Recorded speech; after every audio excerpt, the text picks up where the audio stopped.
pagbasa gikuha gikan sa basahon ni Propeta Malakias.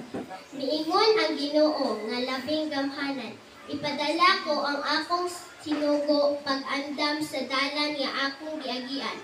Unya sa kalit muadto sa iyang templo ang Ginoo nga inyong gipaabot ang sinugo nga inyong gipangandoy muanhi og magsangyaw sa akong kasabutan. Apan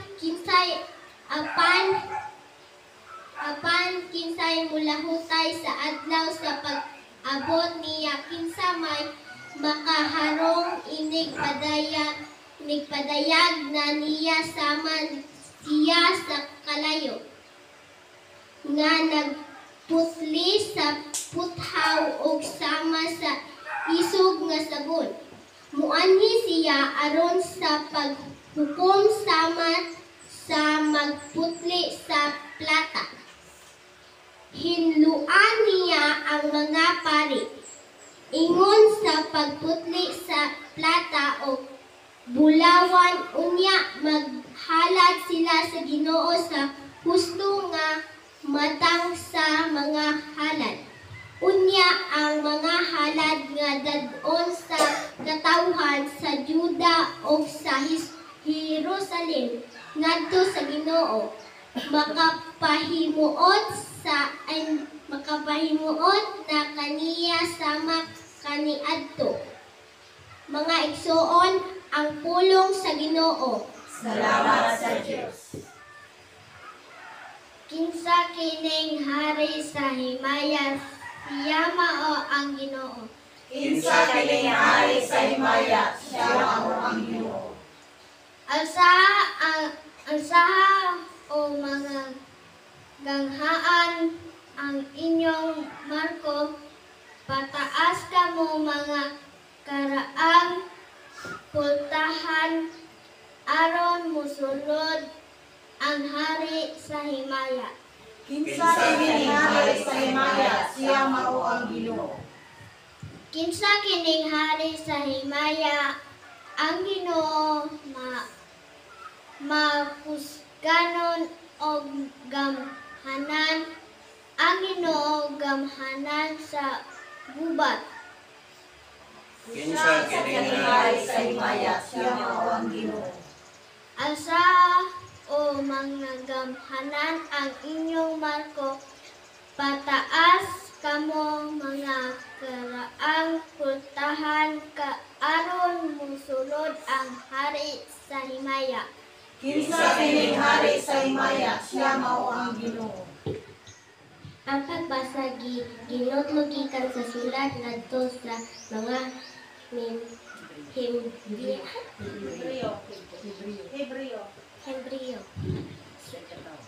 Sanglit ang mga anak nakaambit man sa unod ug dugo sa mga giki na kanan si Jesus usab nahimong sama kanila aron paglalag sa yawa ang may gahom sa pagpatay sa amo pag-agi giluwas niya ang tanan nga naulipon sa tibuok nilang kinabuhi tungod sa ilang kahadlok sa kamatayon kay nagitanaw nga dili ang mga anghel ang iyang gitabangan kundili ang mga kaliwat na Abraham nagpasabot kini ang kinahanglan ka mahimo siya sama sa iyang mga igsuon sa tanang paagi aron mahimo siyang tinumanon o maluluyon nga paghulong pari sa iyang pag-alagad sa Dios aron mapasal saylo ang mga sana sa katawan ug tungod kay nag-antos man siya og gitindan natawhan og tungod kay antos man siya ug gitin-an makatabang usab siya kaniya ang gitin kay mga igsoon ang pulong sa Dios. Salamat Diyo.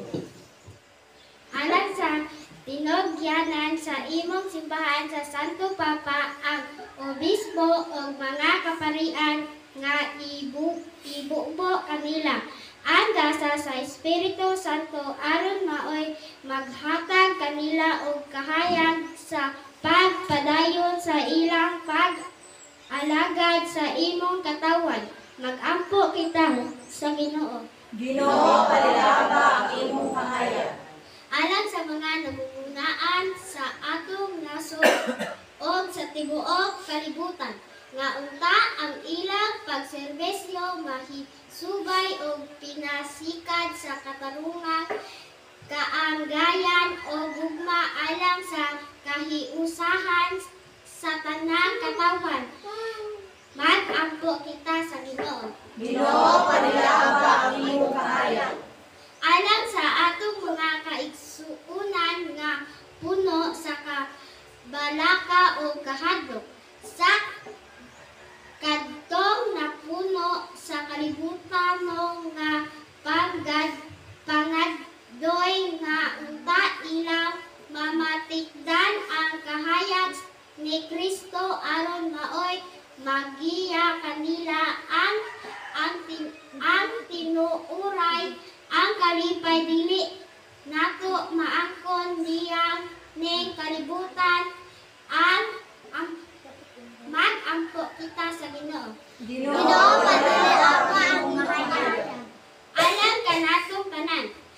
Ang nagkahiusa karon dinhi nga unta sa kanunay ang kahayag ni Kristo atong padilaabon sa atong matag usa ka kasing-kasing aron mao kini ang mamahimo natong gabayan sa pagkigdait ngadto sa uban.